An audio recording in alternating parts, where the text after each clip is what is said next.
Iran যুদ্ধের প্রভাব পড়েছে বিশ্বের জ্বালানি বাজারে। কানাডা, পাকিস্তান, চীন ও জাপান সহ ৯৫টিরও বেশি দেশে বেড়েছে পেট্রোলের দাম। খোদ যুক্তরাষ্ট্রে গ্যাসের দাম বেড়েছে ৩০% বেশি।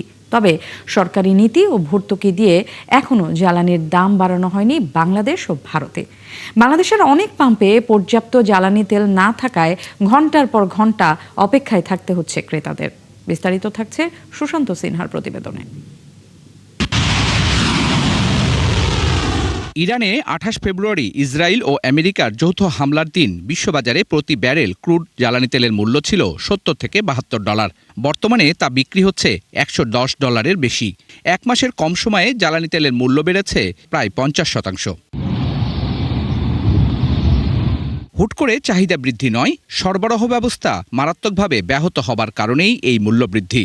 কারণ ইরান যুদ্ধ ছড়িয়ে পড়েছে তেল, গ্যাস ও এলএনজি সমৃদ্ধ আরব আমিরাত, সৌদি আরব, কাতার, কুয়েত, ওমান সহ পুরো মধ্যপ্রাচ্যে। পাল্টাপাল্টি হামলায় মারাত্মকভাবে জ্বালানি পরিশোধন কেন্দ্রগুলো ক্ষতিগ্রস্ত হয়েছে এসব দেশের। অন্যদিকে ইরান হরমুজ প্রণালী বন্ধ করায় চরমভাবে ব্যাহত হয়েছে জ্বালানি তেল সরবরাহ ব্যবস্থা। এই হরমুজ প্রণালী দিয়েই বিশ্বের ২০ থেকে ২৫% তেলবাহী জাহাজ চলাচল করে। এলএনজিরও বড় অংশ এই পথেই যাতায়াত করে।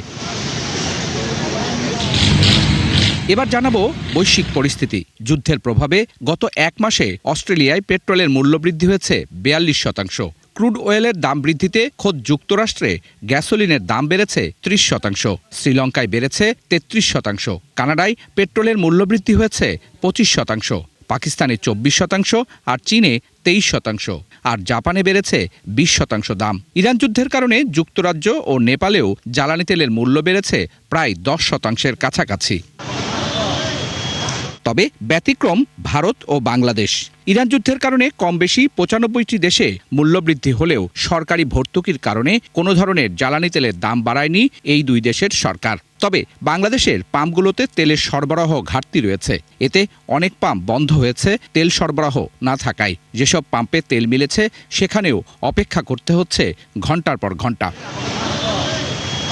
সুশান্ত সিনহা, একাত্তর, ঢাকা।